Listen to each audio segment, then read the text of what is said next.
भारी से भारी कष्ट जीवन में हो, घबराना नहीं, प्रभु का स्मरण करना, देखना जीवन में परेशानियां दूर हो जाएगी।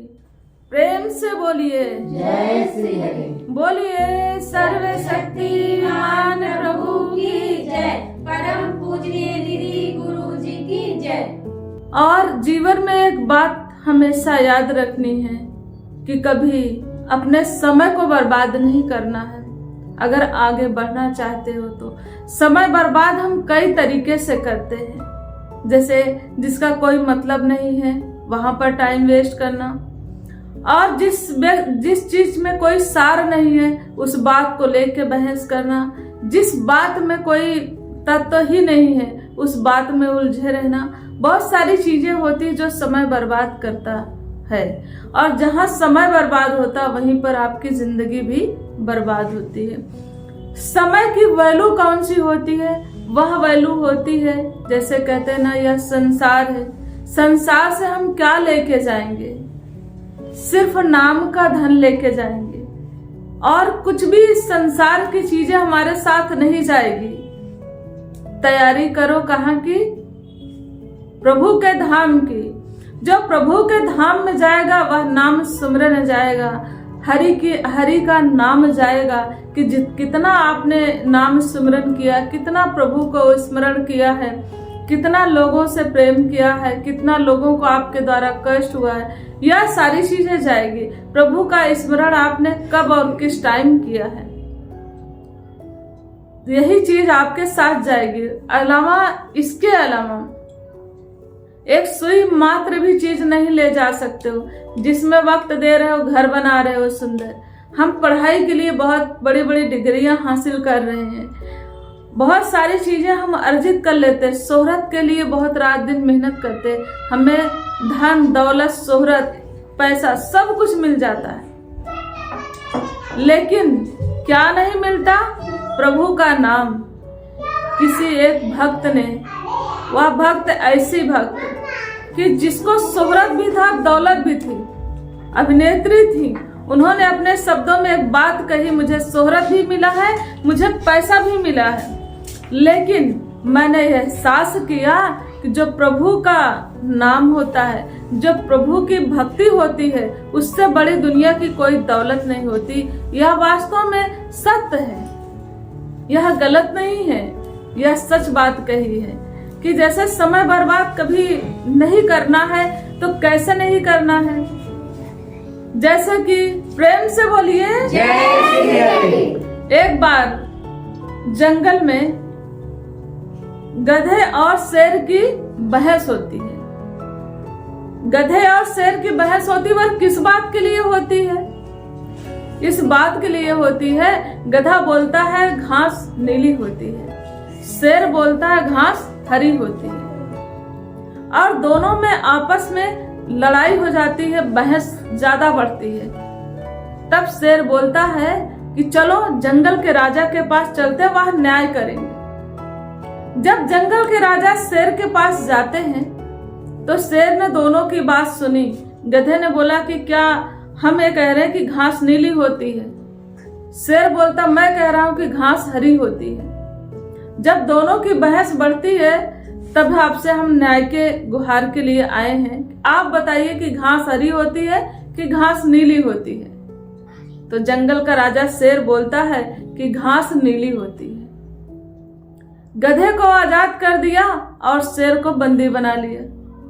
शेर मायूस परेशान और यह सोच रहा था कि घास तो हरी होती है, लेकिन क्यों ना मैं राजा से एक बार इस बात के लिए पूछूं कि उन्होंने ऐसा क्यों किया, जब उन्हें भी यह बात पता है कि घास हरी होती है, लेकिन मेरे साथ उन्होंने अन्याय क्यों किया, न्याय क्यों नहीं किया। तब वह जब गधा चला जाता है तो बड़े ही मायूसी भरे शब्दों से पूछता है शेर, यह तो आपको भी पता है राजा कि घास हरी होती है, लेकिन आपने गधे को सजा नहीं दी, सजा मुझे दे दी, ऐसा क्यों?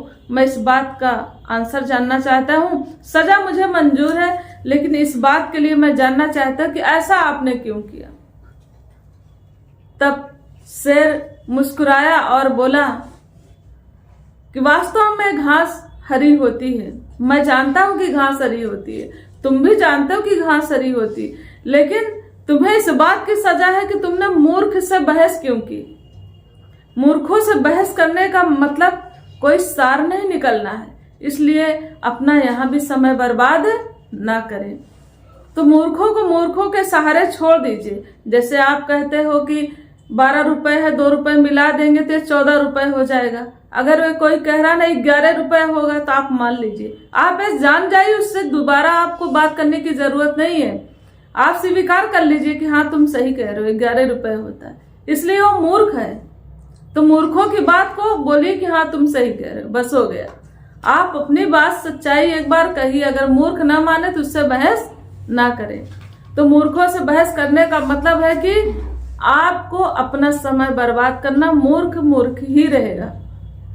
उससे बहस करने का मतलब अपने टाइम, अपने एनर्जी दोनों वेस्ट करना है और आप उसको सुधार नहीं सकते। इसलिए उसको उसके हालात पर छोड़ दीजिए।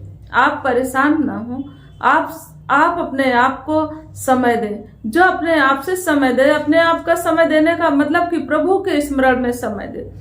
कैसी भी परिस्थिति हो लेकिन प्रभु का स्मरण ना भूले। यह मालिक पल में राजा बना सकता है और राजा को रंग बना सकता है। इस प्रभु में असीम शक्ति है, यह सभी जानते हैं। इसलिए भारी से भारी कष्ट जीवन में आ जाए तो उससे भी लड़ने की क्षमता आपके पास आ जाएगी, अगर प्रभु की पावर होगी, प्रभु की शक्ति होगी, प्रभु की क्षमता होगी। तो याद रहे, ऐसे ही अपने जीवन का निर्माण करें, सेवा सुमरन सत्संग करते रहें, गुरु के सानिध्य में अपनी जिंदगी को जीते जाएं। कहते हैं ना कि उससे बड़ा कुछ नहीं है, बड़ा कहने से नहीं होता, बड़ा मानते कितना हो, इस पे बहुत ही मायने रखता है। कहते हैं ना कि जब भी इंसान को प्रीति हो जाती है प्रभु से, तो देखिए ना, ऐसे ही प्रेमानंद जी महाराज जी को आप देख रहे होंगे, 2 बजे रात लोग वहां पे, सर्दी हो गर्मी हो, बच्चे को लेके लोग खड़े रहते हैं, उनकी नजरें इधर से उधर नहीं होती है। वो चाहे 2 घंटा 4 घंटा ना हो, कैसे रोड को सजाना, साफ सफाई करना, इंतजार, एक झलक पा जाने के लिए। ऐसी प्रीति हम करते हैं तो वास्तव में हम गुरु से प्रीति करते हैं। नहीं तो दुनिया तो बहुत भगवान को भी कैसे, एक जैसे कहते हैं ना कि तुम मेरा काम करोगे तो मैं तुम्हारा काम करूंगा। जिसने सृष्टि की रचना की है उसे हम कहते हैं कि मेरे बेटे की बढ़िया शादी हो जाएगी तो तुम्हें हम लड्डू चढ़ा देंगे। प्रभु लड्डू के भूखे हैं। जिन्होंने सृष्टि की रचना की है वह आपके 1 किलो लड्डू की बात ये नहीं होती, बात भाव की होती है। अगर हम एक कहते हैं ना कि जल भी चढ़ाते हैं, अगर प्रभु को जल अर्पित करते हैं, तो जो आपने क्रिया किया ना, उसका जो भाव बना वह प्रभु को प्रिय है। आपके 1 लोटा जल के लिए नहीं कि आपने जल चढ़ा दिया उससे भगवान खुश हो गई, वो नहीं। आपने प्रभु के लिए समय निकाला, इतना सोचा, आपने क्रिया की, उससे प्रभु रिश्ता है। और कहते हैं ना, आपका दामन खुशियों से भर देता है। तो प्रभु से प्रीति करना है, प्रभु के चरणों में अपने जीवन को अर्पित करना है। देखिए, ऐसी जिंदगी जीने वाले लोगों को, प्रभु का सहारे जीने वाले लोगों का बुरा नहीं होता, भला ही होता है। और भरोसा विश्वास की जरूरत है। भारी से भारी कष्टों से बच सकते हो अगर प्रभु का स्मरण करते हो। प्रेम से बोलिए जय श्री हरि।